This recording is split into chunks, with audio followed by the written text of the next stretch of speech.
Real one ஆன்மீக நேயர்களுக்கு வணக்கம். நான் டாக்டர் தீபா அருளாளன். இன்னைக்கு நம்ம என்ன டாபிக் பற்றி டிஸ்கஸ் பண்ண போகிறோம் அப்படின்னா, அசைவம் சாப்பிட்டு விட்டு பூஜை செய்யலாமா வேண்டாமா? இப்போ பூஜை செய்கிறவங்க அசைவம் சாப்பிடலாமா வேண்டாமா? அசைவம் சாப்பிட்டு நம்ம பூஜை செய்கிறோம், நான்வெஜ் சாப்பிட்டுட்டு பூஜை செய்கிறோம் அப்படின்னா அந்த பூஜை சித்தி ஆகாதா? கடவுளனோட கடாட்சம் கிடைக்காதா? கடவுளை நம்மளால் அடைய முடியாதா? இப்படி பல கேள்விகள். இது இன்னைக்கு நேத்தான் இருக்க கேள்விகள் இல்லைங்க, ரொம்ப நாளாக இருந்துட்டு வர ஒரு கேள்விகள் தான். இப்போ இந்த கேள்விகளுக்கு என்ன பதில் அப்படின்றத நம்ம பார்க்கலாம். பொதுவாக வந்து பாருங்க, இப்போ ரொம்ப இறை வழிபாடு இருக்கிறவங்க வந்து பார்த்தீங்கன்னா இந்த மந்திர சித்தியெல்லாம் பண்ணணும்னு நினைக்கிறவங்க, இது எப்படி சொல்றது அப்படின்னா, நான் வந்து பாருங்க இப்போ உதாரணத்துக்கு உங்களுக்கு புரியுற மாதிரி சொல்றேன். இப்போ ஒரு மாதா காளியை நான் வழிபாடு பண்றேன். தசமகாவித்யால மகாவித்யா மாதா காளி. மாதா காளியை நான் வழிபாடு பண்றேன். சாமான்யமா நான் வழிபாடு பண்ணல, மாதா காளியினோட கடாட்சம் எனக்கு பரிபூர்ணமா கிடைக்கணும். ஏன் அப்படின்னா, நான் இந்த ஆன்மீக தொண்டுல ஒரு உச்சிஷ்ட நிலைமைக்கு வரணும். இந்த மாதிரி எத்தனையோ கோரிக்கைகள் எனக்கு. அப்ப நான் மாதா காளியை வழிபாடு பண்றேன். மாதா காளியை நான் சாமான்யமா வழிபாடு பண்றேன். நான் பெருசா வந்து பாத்தீங்கன்னா இந்த கவுச்சி சாப்பிடலாமா சாப்பிடக்கூடாதா இந்த கேள்விக்கே எனக்கு இடம் இல்லை. எனக்கு என்ன வேணுமோ சாப்பிட்டுக்கலாம். இப்போ நான் அதீதமாக வழிபாடு பண்ணுறேன். என்னோட எண்ணம் நான் ஆன்மீகத்தில் உச்சிஷ்ட நிலையை அடையணும். அதுக்கும் மேலே நான் தாயாரை பார்த்து நிறைய வரம்லாம் வாங்கினோம். தாயாரோட மந்திர சித்தி எனக்கு அடையணும்.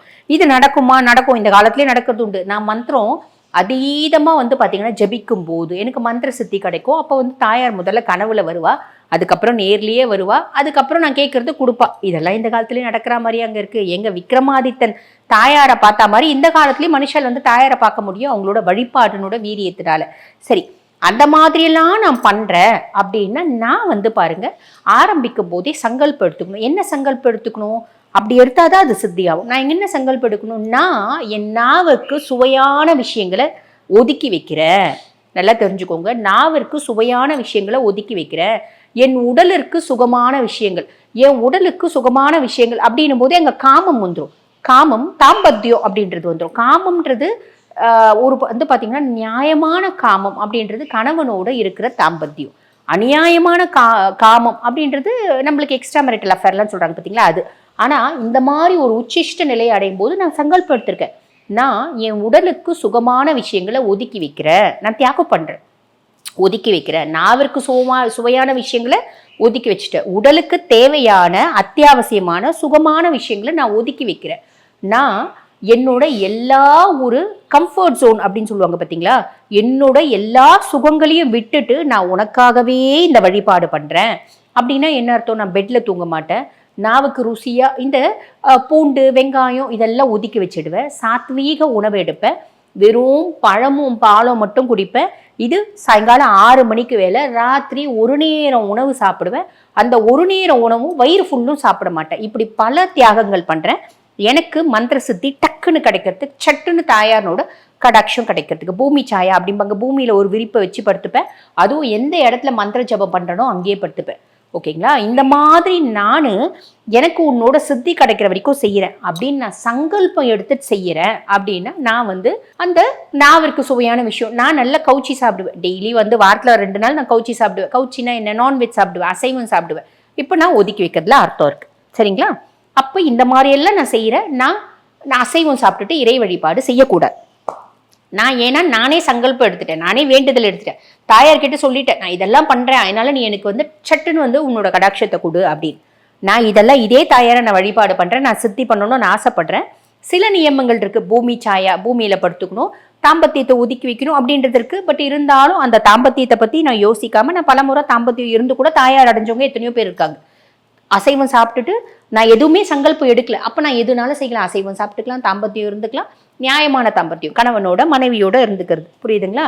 இப்படி இருந்து நான் பாட்டுன்னு வழிபாடு பண்ணலாம், சித்தியாகும். இப்போ நீங்க இது ரெண்டுமே பண்ணல, நீங்க இந்த ஒரு உச்சிஷ்ட நிலையை அடையணும்னு நினைக்கல. நீங்க சாமானிய மக்கள். சாமானிய மக்கள் என்ன பண்ணுவோம்? இப்போ நான் வந்து சாதாரணமாக ஒரு வழிபாடு பண்றேன். என்னைய கூட வச்சுக்க, நான் இந்த மாதிரி உச்சிஷ்ட நிலையெல்லாம் நான் யோசிக்கவே இல்லை. நான் சாதாரணமாக ஈசனை வழிபாடு பண்றேன். அப்போ நான் அசைவத்தை ஒதுக்கி வைக்கணுன்ற அவசியமே இல்லை. புரியுதுங்களா? நல்லா தெரிஞ்சுக்கோங்க.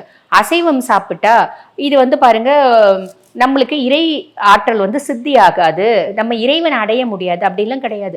கண்ணப்பன் பன்னிக்கறியை வச்சான். பன்னிக்கறியை வச்சு 7 நாளில் பரமேஸ்வரனை பார்க்கலையா? பன்னிக்கறினால அவன் பார்க்கல, அவன் ஈச மேல வச்சிருந்த அன்புனால பார்த்தான். கண்ணையே தானம் கொடுத்தான், அதனால பார்த்தான். அந்த அன்பு.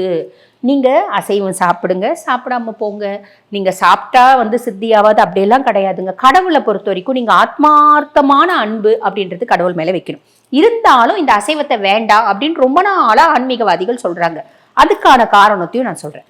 பொதுவாக வந்து பாருங்கள், நம்ம வந்து நிறைய கோயில் போவோம். இப்போ உதாரணத்துக்கு நம்ம குருவாயூர் கோயில் போகிறோம் அப்படின்னு வச்சுக்கோங்களேன். நிறைய கோயிலில் உண்டு அந்த மாதிரி. ஒரு உதாரணத்துக்கு சொல்கிறேன். போகும்போது ஆண்கள் வந்து பார்த்தீங்கன்னா சொக்கா அந்த சட்டையை கழட்டிட்டு வர சொல்லுவாங்க.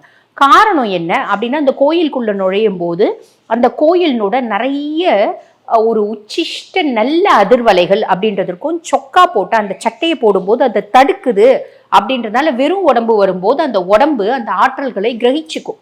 அதனால வெறும் உடம்போட வர சொல்லுவாங்க. இது நம்மளுக்கு குருவாயூர் கோயிலில் மட்டும்தான் இருக்கா? பல கோயில்களில் இருக்குது. பல ஈசன் கோயிலில் இருக்குது, மகாவிஷ்ணுவோட கோயிலில் இருக்குது, நிறைய கோயில்களில் இருக்குது. அந்த மாதிரி ஒரு தாத்பரியம் இருக்குது. அது எதுக்கு அப்படின்னா, அந்த ஆற்றல் நம்மளுக்கு சட்டுன்னு வரணும் அப்படின்றதுனால அப்படி ஒரு நியமம் வச்சுட்டு இருக்காங்க. அதே மாதிரி பாருங்க, நம் முன்னோர்கள் வந்து பார்த்தீங்கன்னா கோயிலுக்கு போகும்போது அசைவம் சாப்பிட்டுட்டு போகாதீங்க அப்படின்னு சொன்னாங்க. காரணம் என்ன அப்படின்னா, அதுக்கும் ஒரு காரணம் இருக்குது. பொதுவாக வந்து பாருங்க, இறையாற்றல் நம்ம உடம்புல சட்டுன்னு கிரகிக்கணும் அப்படின்னா வயிறு காலியாக இருக்கணும். வயிறு ஃபுல்லும் சாப்பிட்டுட்டு போகிறதோ வந்து வேண்டாம். இது அசைவம் மட்டும் இல்லை, அசைவம் செரிமானத்துக்கு கடினமாக இருக்கும். வயிறு ஃபுல்லும் நம்ம வந்து இப்போ கோயிலுக்கு போகிறோம் அப்படின்னா 10 இட்லி சாப்பிட்டு போகாதீங்க, 3 இட்லி சாப்பிட்டு போங்க. சுவாமியை தரிசனம் பண்ணிட்டு வந்து வயிறு ஃபுல்லும் சாப்பிடுங்க. இது அசைவத்துக்கு மட்டும் இல்லை, சைவ சாப்பாட்டுக்கும் இருக்குது. செரிமானத்துக்கு கடினமான உணவுகள் நம்ம எடுக்கும்போது, நம்ம அங்கே மந்திரம் சொல்லும்போது அந்த மந்திரம் அவங்க வந்து பார்த்திங்கன்னா நம்ம உடல் உட்கிரகிக்காது.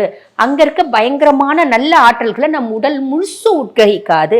அப்படின்றதுனால இந்த மாதிரி சின்ன சின்ன விஷயங்கள்ங்க, இதெல்லாம் நீங்கள் வந்து பெருசாக போட்டு குழப்பிக்கவே வேண்டாம். இல்லைம்மா நான் கவுச்சி சாப்பிட்டுட்டு தாம்மா கோயிலுக்கு போவேன். போகலாமா வேண்டாமா? போங்க, தப்பே இல்லையே. நீங்கள் கோயிலுக்கு போகும்போது நீங்கள் என்ன சாப்பிட்டுட்டு போகிறீங்கன்னு கடவுள் பார்க்கறது இல்லைங்க. என்ன என் மனசு, அதாவது உங்கள் மனசில் எனக்கு என்ன எடுத்துகிட்டு வரீங்கன்னு கடவுள் பார்க்குறான். நான் இங்கேருந்து வந்து பார்த்தீங்கன்னா திருப்பதி பெருமாள் போவேன்.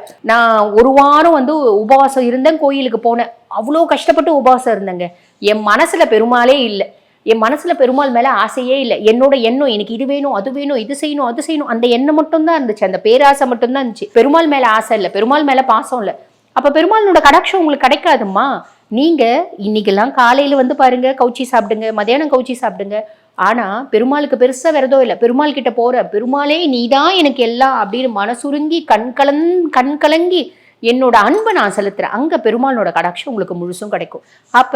அப்போ நீங்கள் நல்லா தெளிவாக புரிஞ்சுக்கோங்க. இந்த கவுச்சி சாப்பிட்லாமா வேணாமா, நம்ம வந்து தாம்பத்தியம் இருக்கலாமா வேணாமா, இறை வழிபாடு நம்ம எப்படிலாம் பண்ணால் மட்டும்தான் நம்மளுக்கு பலன் கிடைக்குமா, அதெல்லாம் கிடையாதுமா.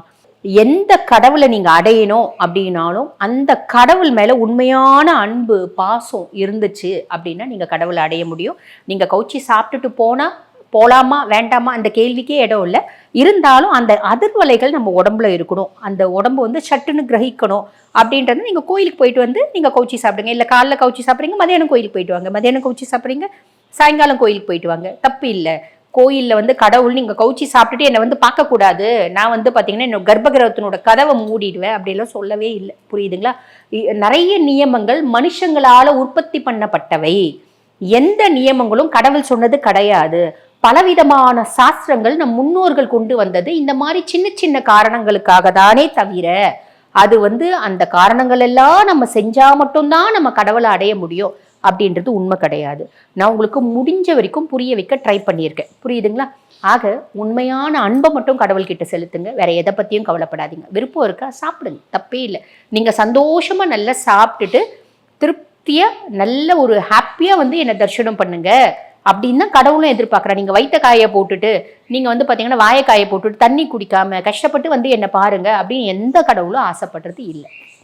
சில விரதங்களுக்கு கவுச்சி அப்படின்றது வேண்டாம். அது அந்த விரதங்களோட நியமங்கள் அப்படின்றத வச்சுருக்காங்க. அது பிரகாரம் ஃபாலோ பண்ணிக்கோங்க. ஆக இந்த பதிவு உங்களுக்கு பயனுள்ளதாக இருக்கும்னு நினைக்கிறேன். இதே மாதிரி இன்னொரு பதிவில் உங்களை சந்திக்கிறேன். நன்றி.